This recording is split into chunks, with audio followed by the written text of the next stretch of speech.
सर्वप्रथम बाएं गुंबद पर एक और फिर दो नवयुवकों को देखा गया।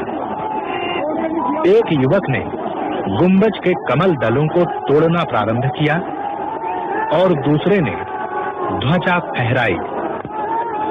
पहला युवक दोनों हाथों को उठाकर विजय उद्घोष करता सा प्रतीत हुआ।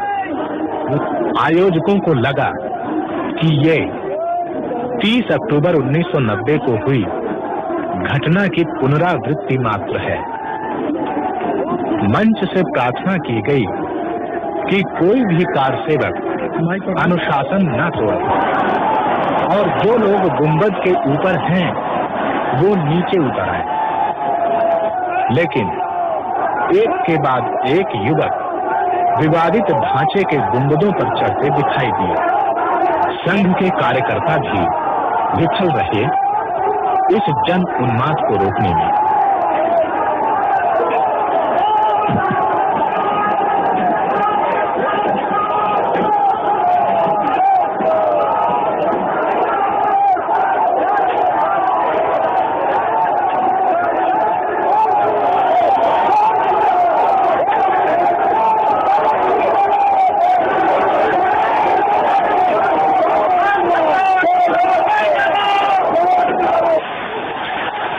समय 12:10 पर केंद्रीय सरकार को इस वस्तु स्थिति की जानकारी प्राप्त हो चुकी थी। आक्रोश और उन्माद से भरी भीड़ के सामने प्रादेशिक सरकार द्वारा की गई पुलिस व्यवस्था असमर्थ सिद्ध हो रही थी।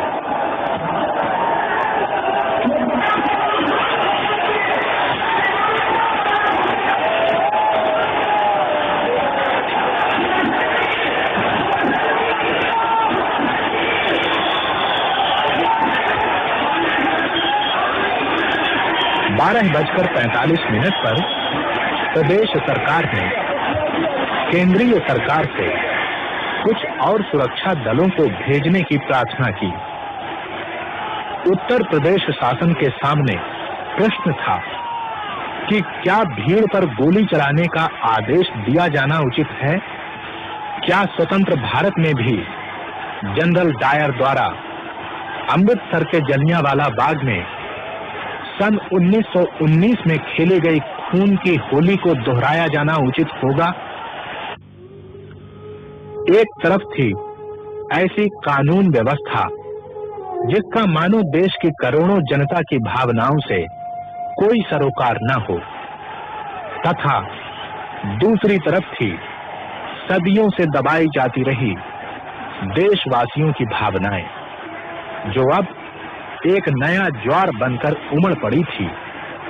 और आखिर भारतीय जनता पार्टी की सरकार को प्रदेश की जनता ने श्री राम मंदिर पुनर्निर्माण का जनादेश पालन करने के लिए ही तो चुना था।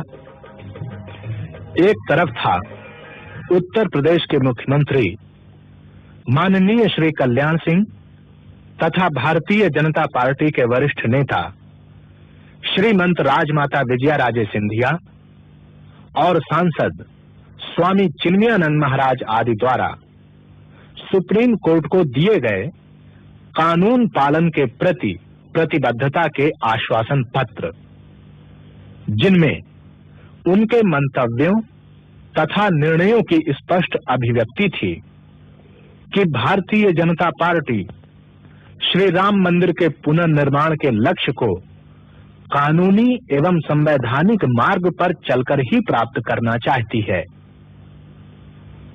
और इसी के साथ थी भारतीय जनता पार्टी सरकार के नीतियों की न्यायपालिकाओं, संसद तथा राष्ट्रीय एकता परिषद आदि अन्य सभाओं में की गई उद्घोषणाएं कि भारतीय जनता पार्टी की सरकार राम भक्तों पर किसी भी हालत में गोलियां नहीं चलाएगी।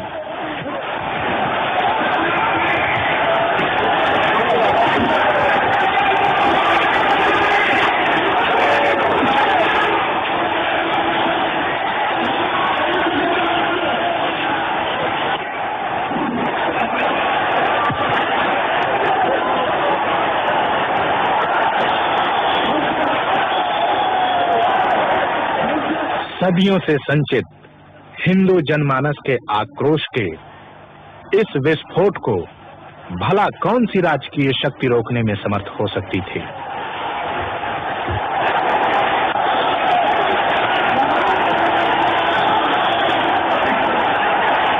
मंच से राष्ट्रीय स्वयंसेवक संघ के सर कार्यवाह माननीय श्री एच.वी. शेषाद्री तथा अन्य नेताओं द्वारा की गई अपील भी विफल रही।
लोगों की भावनाओं का जब लगातार राज सत्ता द्वारा अनादर होता है तो अपमान की आग अचानक इसी प्रकार विप्लव बनकर फूट पड़ती है। 6 दिसंबर 1992 को यहाँ पर लाखों राम भक्तों ने धावा बोल दिया और अपने प्राणों की बलि देते हुए 2:50 पर पहला गुंबद